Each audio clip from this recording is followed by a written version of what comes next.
নমস্কাৰ সকলোকে স্বাগতম জনাইছো লাভলি ষ্টাডিজ ইউটিউব চেনেলৰ আন এটা ভিডিঅ'লৈ। আজি আমি আসাম পুলিচ এবি আৰু ইউবি লিখিত পৰীক্ষাৰ বাবে কেইটামান অতি গুৰুত্বপূৰ্ণ প্ৰশ্ন উত্তৰৰ বিষয়ে আলোচনা কৰিম। তো ব্লগচোন আজিৰ ভিডিঅ'টো আৰম্ভ কৰোঁ। আজি আমাৰ ফাৰ্ষ্ট কুৱেশ্যনটো দিয়া আছে। প্ৰথম অসমীয়া চলচ্চিত্ৰ জয়মতী কিমান চনত মুক্তি লাভ কৰিছিল? প্ৰথম অসমীয়া চলচ্চিত্ৰ জয়মতী কিমান চনত মুক্তি লাভ কৰিছিল সুধিছে। তলত অপশ্যন 4টা দিয়া আছে। অপশ্যন 4টাৰ মাজৰ শুদ্ধ উত্তৰটো হ'ব অপশ্যন এ 1975 চনত। প্ৰথম অসমীয়া চলচ্চিত্ৰ জয়মতী 1975 চনত মুক্তি লাভ কৰিছিল। নেক্সট কুৱেশ্যনটো সুধিছে 2 নম্বৰ কুৱেশ্যনটো সুধিছে ইটালীৰ ৰাষ্ট্ৰীয় প্ৰতীক কি? ইটালীৰ ৰাষ্ট্ৰীয় প্ৰতীক কি সুধিছে। তলত অপশ্যন 4টা দিয়া আছে। অপশ্যন 4টাৰ মাজৰ শুদ্ধ উত্তৰটো হ'ব অপশ্যন চি বগা বেট। ইটালীৰ ৰাষ্ট্ৰীয় প্ৰতীক হৈছে বগা বেট। নেক্সট কুৱেশ্যন অৰ্থাৎ 3 নম্বৰ কুৱেশ্যন লণ্ডন কোনখন নদীৰ পাৰত অৱস্থিত? লণ্ডন কোনখন নদীৰ পাৰত অৱস্থিত সুধিছে। তলত অপশ্যন 4টা দিয়া আছে।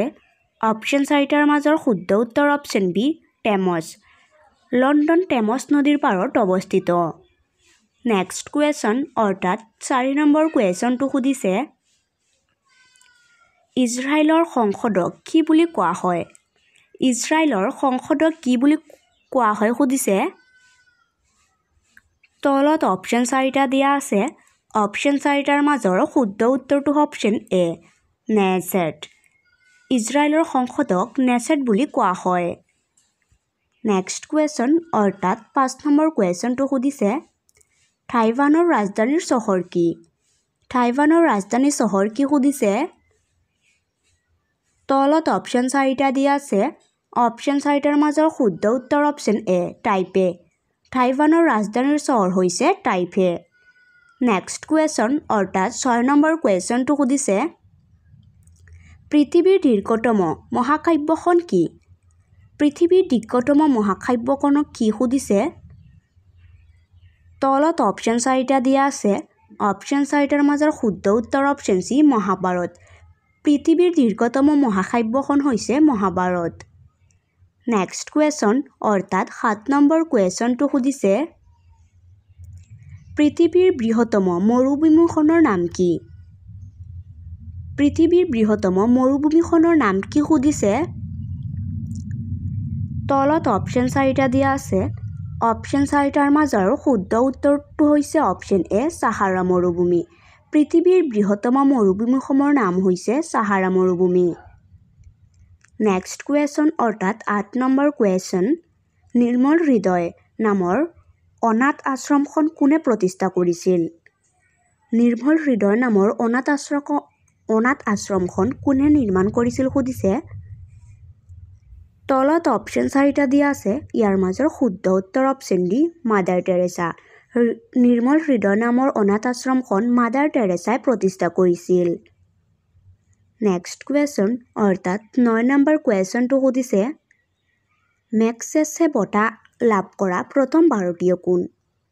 মেগছেছে বঁটা লাভ কৰা প্ৰথম ভাৰতীয় কোন সুধিছে। তলত অপশ্যন 4টা দিয়া আছে। অপশ্যন 4টাৰ মাজৰ শুদ্ধ উত্তৰটো হ'ব অপশ্যন এ বিনোৱা ভাবে। মেগছেছে বঁটা লাভ কৰা প্ৰথম ভাৰতীয় হৈছে বিনোৱা ভাবে। নেক্সট কুৱেশ্যন অৰ্থাৎ 10 নম্বৰ কুৱেশ্যনটো সুধিছে বৈদ্যুতিক ক্ষমতাৰ SI একক কি? বৈদ্যুতিক ক্ষমতাৰ SI একক কি সুধিছে। তলত অপশ্যন 4টা দিয়া আছে। অপশ্যন 4টাৰ মাজৰ শুদ্ধ উত্তৰটো হৈছে অপশ্যন চি ৱাট। বৈদ্যুতিক ক্ষমতাৰ SI একক হৈছে ৱাট। নেক্সট কুৱেশ্যন অৰ্থাৎ 11 নম্বৰ কুৱেশ্যনটো সুধিছে তলৰ কোনবিধ মানুহৰ শৰীৰত হৰম'নৰ অভাৱত হোৱা ৰোগ? তলত অপশ্যন 4টা দিয়া আছে। অপশ্যন 4টাৰ মাজৰ শুদ্ধ উত্তৰটো হ'ব অপশ্যন এ ডায়েবেটিছ। ডায়েবেটিছ মানুহৰ শৰীৰত হৰমনৰ অভাৱত হোৱা ৰোগ। নেক্সট কুৱেশ্যন অৰ্থাৎ 12 নম্বৰ কুৱেশ্যনটো সুধিছে ৰাষ্ট্ৰীয় সংঘৰ নিৰাপত্তা পৰিষদৰ স্থায়ী সদস্য সংখ্যা কিমান? ৰাষ্ট্ৰীয় সংঘৰ নিৰাপত্তা পৰিষদৰ স্থায়ী সদস্য সংখ্যা কিমান সুধিছে। অপশ্যন 4টাৰ মাজৰ শুদ্ধ উত্তৰটো হ'ব অপশ্যন ডি 5খন। ৰাষ্ট্ৰীয় সংঘৰ নিৰাপত্তা পৰিষদৰ স্থায়ী সদস্যৰ সংখ্যা হৈছে 5খন। নেক্সট কুৱেশ্যন অৰ্থাৎ 13 নম্বৰ কুৱেশ্যনটো সুধিছে অসমীয়া জনপ্ৰিয় তথা প্ৰসিদ্ধ কবিতা মমতাৰ চিঠি কবিতাটো কাৰ? অসমীয়া জনপ্ৰিয় তথা প্ৰসিদ্ধ কবিতা মমতাৰ চিঠি কবিতাটো কাৰ সুধিছে। তলত অপশ্যন 4টা দিয়া আছে। অপশ্যন 4টাৰ মাজৰ শুদ্ধ উত্তৰটো হৈছে অপশ্যন বি হেম বৰুৱা। অসমীয়া জনপ্ৰিয় তথা প্ৰসিদ্ধ কবিতা মমতাৰ চিঠি কবিতাটো হেম বৰুৱাই ৰচনা কৰা। নেক্সট কুৱেশ্যনটো সুধিছে কোনখন নদীক দক্ষিণ ভাৰতৰ গংগা বুলি কোৱা হয়? কোনখন নদীক দক্ষিণ ভাৰতৰ গংগা বুলি কোৱা হয় সুধিছে। তলত অপশ্যন 4টা দিয়া আছে। অপশ্যন 4টাৰ মাজৰ শুদ্ধ উত্তৰ অপশ্যন এ কাবেৰী। কাবেৰী নদীক দক্ষিণ ভাৰতৰ গংগা বুলি কোৱা হয়। নেক্সট কুৱেশ্যন অৰ্থাৎ 15 নম্বৰ কুৱেশ্যনটো সুধিছে গোদাবৰী নদীৰ উৎপত্তিৰ স্থান কি? গোদাবৰী নদীৰ উৎপত্তিৰ স্থান কি সুধিছে। তলত অপশ্যন 4টা দিয়া আছে। অপশ্যন 4টাৰ মাজৰ শুদ্ধ উত্তৰ অপশ্যন এ নাছিক। গোদাবৰী নদীৰ উৎপত্তি স্থান হৈছে নাছিক। নেক্সট কুৱেশ্যন অৰ্থাৎ 16 নম্বৰ কুৱেশ্যন ভাৰতৰ মানচিত্ৰখন কিমান চনত অংকন কৰা হৈছিল? ভাৰতৰ মানচিত্ৰখন কিমান চনত অংকন কৰা হৈছিল সুধিছে। তলত অপশ্যন 4টা দিয়া আছে। অপশ্যন 4টাৰ মাজৰ শুদ্ধ উত্তৰ অপশ্যন ডি 1783 চনত। ভাৰতৰ মানচিত্ৰখন 1783 চনত অংকন কৰা হৈছিল। নেক্সট কুৱেশ্যন অৰ্থাৎ 17 নম্বৰ কুৱেশ্যনটো সুধিছে মেকমোহন লাইন কোন দুখন দেশৰ সীমাৰেখা? মেকমোহন লাইন কোন দুখন দেশৰ সীমাৰেখা সুধিছে। তলত অপশ্যন 4টা দিয়া আছে। অপশ্যন 4টাৰ মাজৰ শুদ্ধ উত্তৰটো হৈছে অপশ্যন বি ভাৰত আৰু চীন। মেকমোহন লাইন ভাৰত আৰু চীন দেশৰ মাজৰ সীমাৰেখা। নেক্সট কুৱেশ্যন অৰ্থাৎ 18 নম্বৰ কুৱেশ্যনটো সুধিছে অসম উপত্যকা সাহিত্য বঁটা লাভ কৰা প্ৰথম অসমীয়া সাহিত্যিকগৰাকী কোন? প্ৰথম উপত্যকা সাহিত্য বঁটা লাভ কৰা প্ৰথম অসমীয়া সাহিত্যিকগৰাকী কোন সুধিছে। তলত অপশ্যন 4টা দিয়া আছে। অপশ্যন 4টাৰ মাজৰ শুদ্ধ উত্তৰ অপশ্যন এ ভৱেন্দ্ৰনাথ শইকীয়া। অসম উপত্যকা সাহিত্য বঁটা লাভ কৰা প্ৰথম অসমীয়া আছিল ভৱেন্দ্ৰনাথ শইকীয়া। নেক্সট কুৱেশ্যন অৰ্থাৎ 19 নম্বৰ কুৱেশ্যনটো সুধিছে মুখ্যমন্ত্ৰীক কোনে নিযুক্তি দিয়ে? মুখ্যমন্ত্ৰীক কোনে নিযুক্তি দিয়ে সুধিছে। তলত অপশ্যন 4টা দিয়া আছে। অপশ্যন 4টাৰ মাজৰ শুদ্ধ উত্তৰটো হৈছে অপশ্যন চি ৰাজ্যপালে। মুখ্যমন্ত্ৰীক ৰাজ্যপালে নিযুক্তি দিয়ে। নেক্সট কুৱেশ্যন অৰ্থাৎ 20 নম্বৰ কুৱেশ্যনটো সুধিছে কামাখ্যা মন্দিৰ কোনে পুনৰ নিৰ্মাণ কৰিছিল? কামাখ্যা মন্দিৰ কোনে পুনৰ নিৰ্মাণ কৰিছিল সুধিছে। তলত অপশ্যন 4টা দিয়া আছে। অপশ্যন 4টাৰ মাজৰ শুদ্ধ উত্তৰ অপশ্যন ডি নৰনাৰায়ণ। কামাখ্যা মন্দিৰ নৰনাৰায়ণে পুনৰ নিৰ্মাণ কৰিছিল।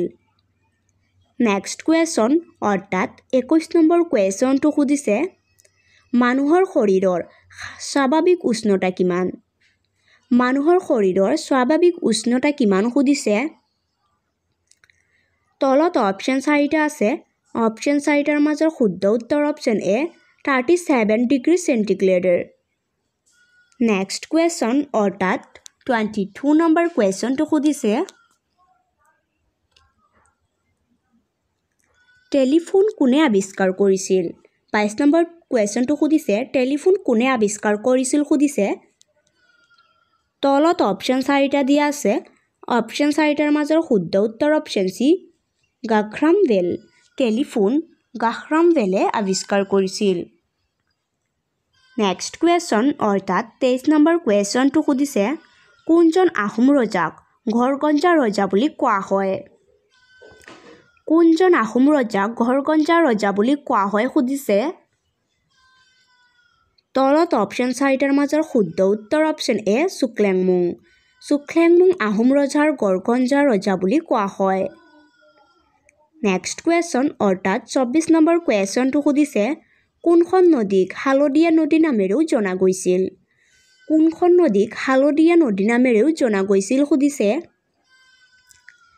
তলত অপশ্যন 4টা দিয়া আছে অপশ্যন 4টাৰ মাজৰ শুদ্ধ উত্তৰ অপশ্যন সি সুবাংশী সুবাংশী নদীক হালদিয়া নদী নামেৰেও জনা গৈছিল নেক্সট কুৱেশ্যন অৰ্থাৎ 25 নম্বৰ কুৱেশ্যনটো সুধিছে লোকসভাৰ কাৰ্যকাল কিমান বছৰ লোকসভাৰ কাৰ্যকাল কিমান বছৰ সুধিছে তলত অপশ্যন 4টা দিয়া আছে অপশ্যন 4টাৰ মাজৰ শুদ্ধ উত্তৰটো হ'ব অপশ্যন বি 5 বছৰ লোকসভাৰ কাৰ্যকাল 5 বছৰ নেক্সট কুৱেশ্যন অৰ্থাৎ 26 নম্বৰ কুৱেশ্যন ইৰাণৰ সংসদক কি নামেৰে জনা যায় ইৰাণৰ সংসদক কি নামেৰে জনা যায় সুধিছে তলত অপশ্যন 4টা দিয়া আছে অপশ্যন 4টাৰ মাজৰ শুদ্ধ উত্তৰ অপশ্যন এ মজলিছ ইৰাণৰ সংসদক মজলিছ নামেৰে জনা যায় নেক্সট কুৱেশ্যন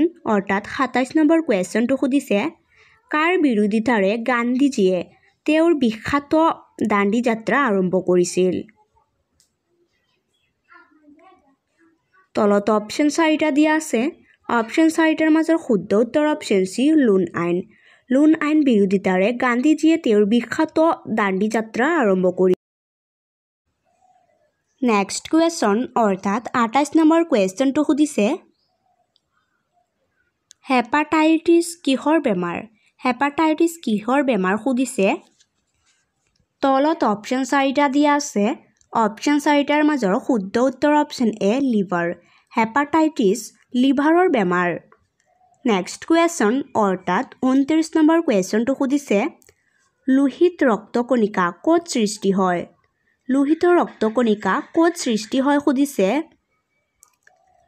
তলত অপশ্যন 4টা দিয়া আছে অপশ্যন 4টাৰ মাজৰ শুদ্ধ উত্তৰ অপশ্যন সি হাড়ৰ মজ্জাত লোহিত ৰক্তকণিকা হাড়ৰ মজ্জাত সৃষ্টি হয় নেক্সট কুৱেশ্যন অৰ্থাৎ 30 নম্বৰ কুৱেশ্যনটো সুধিছে চিপাহী বিদ্ৰোহ কিমান চনত সংগঠিত হৈছিল চিপাহী বিদ্ৰোহ কিমান চনত সংগঠিত হৈছিল সুধিছে অপশ্যন 4টাৰ মাজৰ শুদ্ধ উত্তৰ অপশ্যন বি 1857 চনত চিপাহী বিদ্ৰোহ 1857 চনত সংগঠিত হৈছিল